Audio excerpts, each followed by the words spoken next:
you're going to do it, the audit should be worth it. The problem is, audits are hard. Yet we've issued over 20,000 reports to 2,000 clients worldwide. I realized that there are people here that have like quite a bit of tenure. And so that's usually like a clue that like they're doing something right. You know, like that's unusual. Cybersecurity and compliance will no longer be a mystery.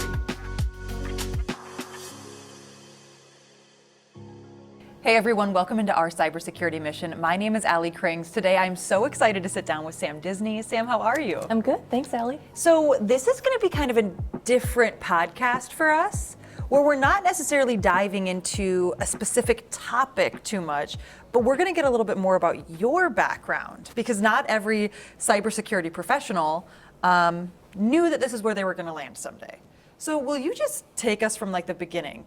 Where'd you go to college? What was that like? Sure. So I went to Missouri State University and I got a BFA in musical theater.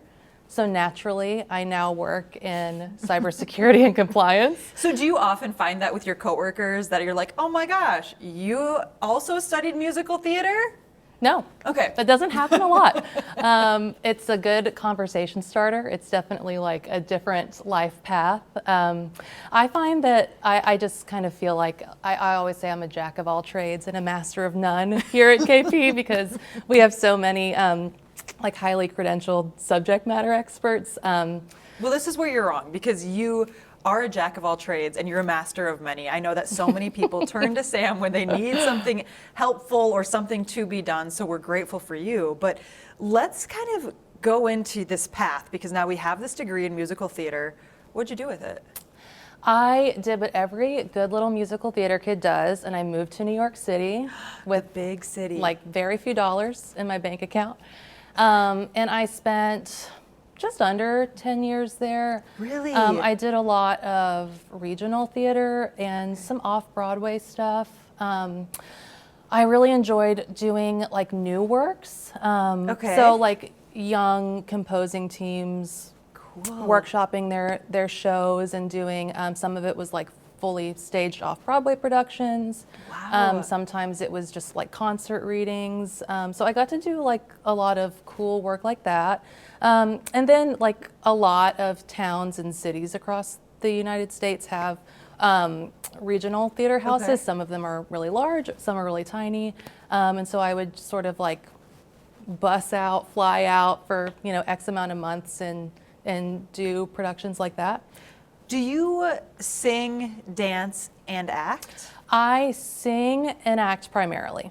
Okay, but you can dance. What they call it in the musical theater world is a mover. I'm a strong mover.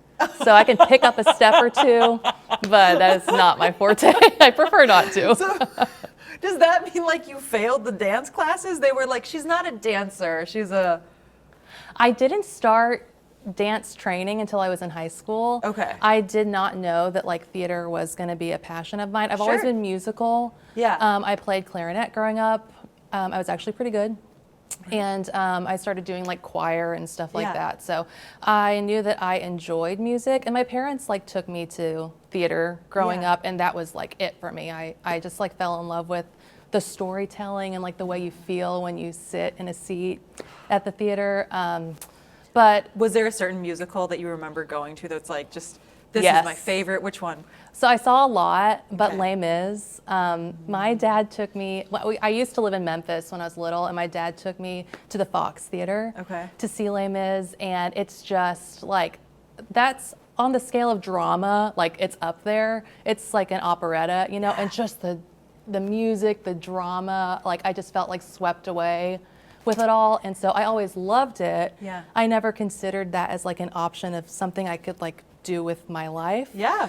So the dance training didn't come until I was in high school, and my teacher was like, you know, she's really good at this. Like she might be able to really pursue this professionally. Wow. And so the dance training was like catch up, so that I like might get into a college program, and I did, but not for my dance. Do you feel like, you know, dance is one of those sports that's so highly technical, where I think like the casual viewer is like, oh, this person's a good dancer. Yeah. But then when you're really invested in the sport or the art, you can really like view the technique. Did you feel like starting at that point was like, I've missed out on just like a lot of the form? Yes. Really? Okay. It was Fascinating. very humbling. Yes. It's like you just have to acknowledge that that's not your strength, and Yeah. you just try to like become the best at that you can. I met some like really incredible dancers when I lived in New York. There's some like major studios that most Broadway people, practice at, and one of them was steps. And so I did a work study program. Okay. Just knowing that it was like my weakness, I would work for free in exchange for unlimited dance classes, basically. Oh my gosh.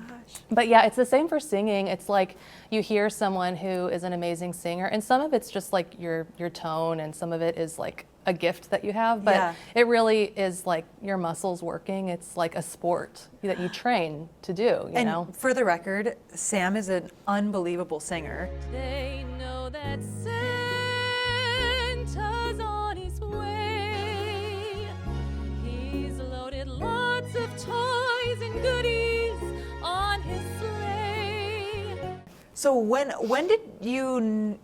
Is there a time that you were like, oh, like I feel like every child records themselves. You're like, I can sing. and then you listen to it and it's like, oh, maybe not this child. Like, did you record yourself and you're like, oh, maybe this isn't Allie. that bad? Or like, did your parents tell you that this was good? It's funny that you ask that, because before I got good at it, I was actually really bad at it. So there is a cassette tape floating around my parents' garage somewhere. So, okay, my dad took me to the mall when I was a kid, Okay. before I started like singing really. And they had one of those booths that you could like record a song for like, I don't know, $10 or something. And so I was like, I'll be doing Britney Spears. And so What else would you do? I went in and I was trying to, I didn't know anything. Did you go for Lucky or What was the Toxic? song? No, I can't remember the name of the song. It was a ballad. So, like I said, I like the drama, so I went for something sad and slow. And so I didn't know anything about singing, obviously, at the time.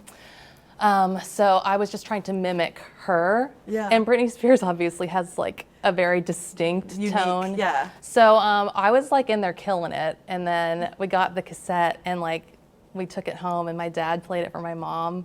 And so they were like, okay, so she's not a singer. She's never gonna be like a musical person in that way. So, oh man, it's like comedy gold. I would love to show it to you if I can ever get my hands on it again. It's like unbelievable.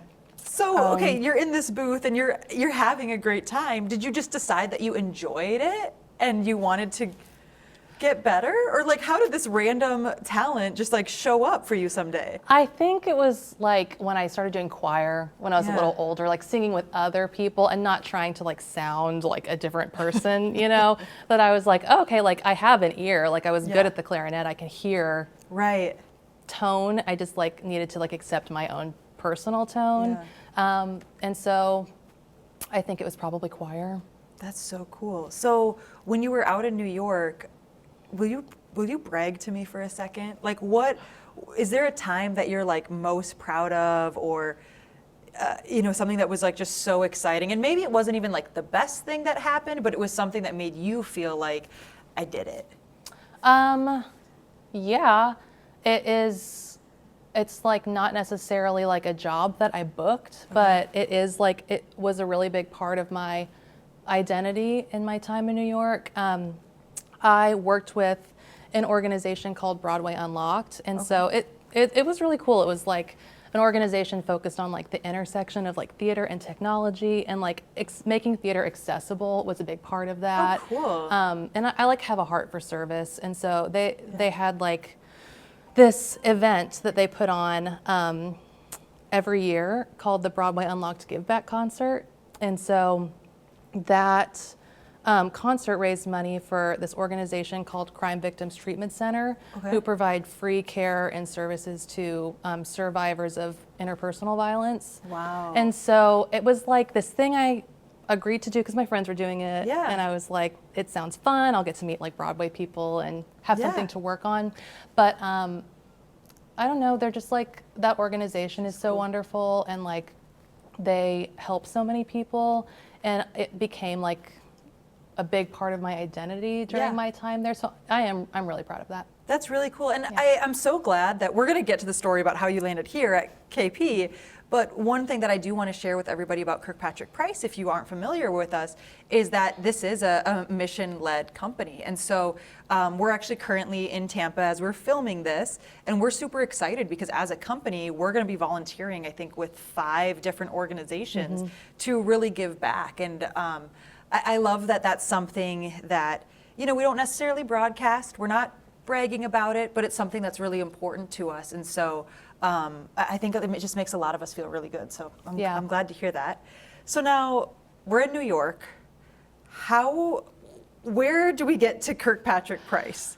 Oh man. So I was in New York during the pandemic, like when COVID really took off. And that must have been really challenging, especially being somebody who would be a performer.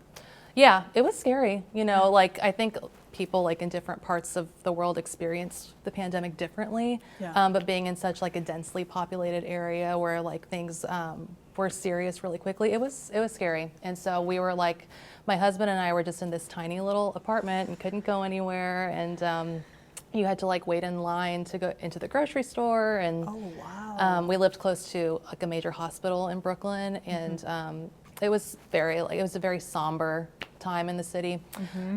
But live theater, obviously shut down effectively. And so I don't know, I was like in a place in my life where we didn't have children yet, but we knew we wanted them.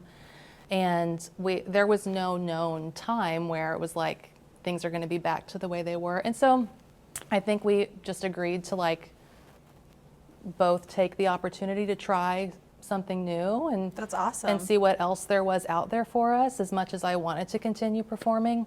And so I got through my work with Broadway Unlocked, like into more of like digital event production and stuff. And that's when I realized I was really interested in technology. And so I worked for a vendor doing that like in a client-facing role for a long time. And so I learned that I really liked working with clients. I liked helping them and teaching them how to use the tool that I was working for at the time. And so I was there for a little while. Yeah. They were purchased by another company. Things happen, and I experienced my first corporate layoff. So devastating. You know what? You never forget the first one. It was painful. It's tough. It was sad. But then I had my first daughter, and so I just spent a little bit of time kind of like figuring out what I wanted to do next, and I was just being a mom. And then our founder, Joseph, reached out to me on LinkedIn and saw that I had my Open to Work banner on and was like, have you ever considered a career in security and compliance? And I was like, obviously, that's exactly what I was looking for. But, we met and talked about the company and our mission. And even though I didn't have a background in security per se, there was like you said, a lot of values alignment, and Totally. I was interested. I know a lot of you do know our founder, our president, Joseph Kirkpatrick. Of course, we have podcasts with him. You can listen to the mission episode, which I think really is a great foundation for what, our mission truly is. But it always cracks me up because Joseph is such a wonderful person. I admire him and I respect him so much. Will you tell us what he had for breakfast that day when you decided to meet for your interview? Yes, this is my favorite story.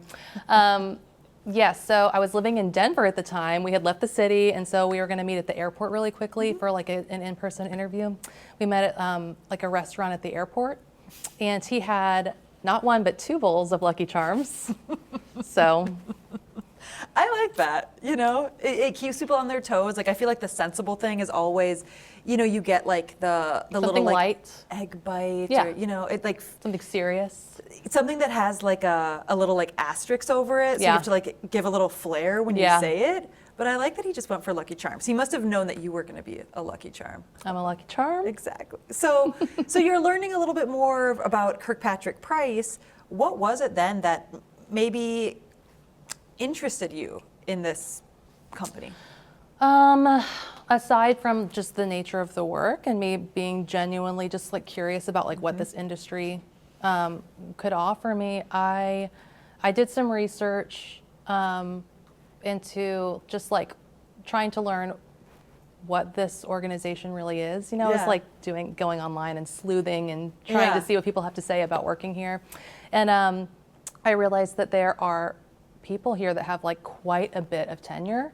And so that's usually like a clue that like they're doing something right, you know, like that's unusual. And I was looking for somewhere that I could land and really grow, and seeing that people have been here for a long time and have chosen to be here tells me that this is an organization where people take care of each other. And that's been my experience. I love that. So you came in, you know, obviously your background in musical theater, and then you're learning more with technology. Was it intimidating when you finally got your company issued a laptop and are asked to start looking at things? Yes. Yes. I mean, tell us more about like the first few days or what that was like when you're just trying to tread water. Well, this was all totally new to me. And so more than anything, I think I was experiencing some imposter syndrome. Like, am I going to be someone that can bring value to this organization? I don't even know like all the acronyms that people are using.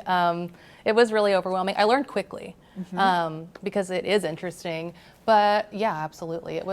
I just asked a lot of questions. I like devoured every podcast I could get my hands on. I've been pursuing certifications, and a lot of it is just like the exposure to it every day. I mean, you do learn quickly. You know, that was one of the things in my conversation with Joseph that had impressed him so much about you, is that when you did start here, you made it a goal to start getting certifications. What certifications did you go after and why?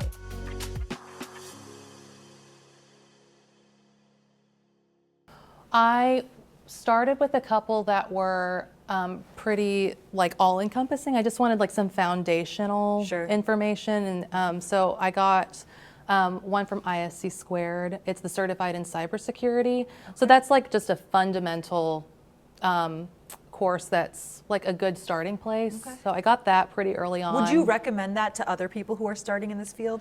If you are like a true beginner, I think that's a good certification. Yes. And they've got like a lot of good supporting material and stuff to help you prepare for that exam. So that was a good first exam for me to take. And then after that, I went with the ISACA IT Audit Fundamentals. So it's another fundamental level exam. I would say it was had a little bit more focus on like some regulatory and compliance related topics. And then after that, I was like, between those exams and just my exposure to the subject matter through my work here, I was interested in doing something maybe a little bit more specific or specialized. And you could do this forever and not get every certification, you know.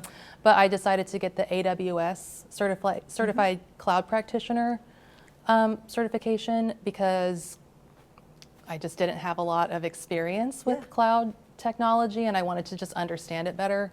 And so that's what I've done so far.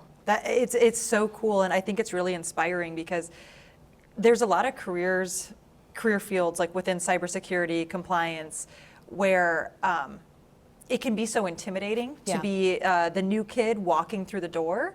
And so to, I think, like really sit down with somebody who's like, yeah, I was the new kid, but it was okay. You know, what advice would you give to somebody who maybe they're an entry-level applicant, or maybe this is somebody who later on in their career is kind of reinventing themselves?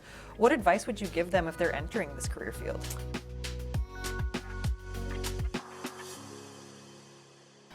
Oh man, the most helpful thing for me has just been to like raise my hand for everything and like ask for opportunities and say yes to all of them. Any opportunity that I've taken on at Kirkpatrick Price has been an opportunity for me to learn. And so I think just like jumping in with like both feet is like the best way that you can learn. I'm a planner, and so that can be painful to just say yes to things without like knowing like what the plan is. But anytime someone has come to me and said like, can you help us with this? I've just said yes. because that's how you're going to learn. Now I know exactly where to send my questions to. To me. To you. That's right. I want to say thank you so much, Sam, for kind of breaking this down. I think your story is so exciting and inspiring for so many people to listen to. So thank you so much for joining us on our cybersecurity mission. To all of my friends who are listening today, I want to invite you, join us on our LinkedIn community page. You can find us, our cybersecurity mission. You can check out other podcast episodes at kirkpatrickprice.com/podcast. And Sam, it was so good to sit down with you. We'll be back again soon. When you work with a Kirkpatrick Price cybersecurity auditor, you work with someone who's been in your shoes. Let's see what the next expert is ready to share to support you in your cybersecurity mission. Action. Hi, I'm Chris Ciro, an information security auditor at Kirkpatrick Price. Some of the things that are important about me and my passion for information security and auditing is that I have a doctorate in information assurance. My dissertation was focused on qualitative and quantitative research on implementing information security in artificial intelligence and algorithms. That is my passion to learn, teach, and grow in, and I enjoy sharing those tips and tricks with my clients, as well as my friends and family. The tips that I like to give to my clients is formulating from the foundation, implementing security often and frequently before you start anything. The documentation, the definition of data, the data flow, the data logic, data lineage is also very important to every one of the frameworks that we work with here. And I enjoy helping people get to the point where they become accredited for that.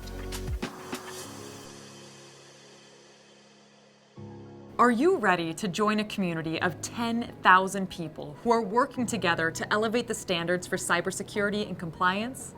It's free to sign up at kirkpatrickprice.com/podcast or check the show notes and achieve greater levels of assurance today.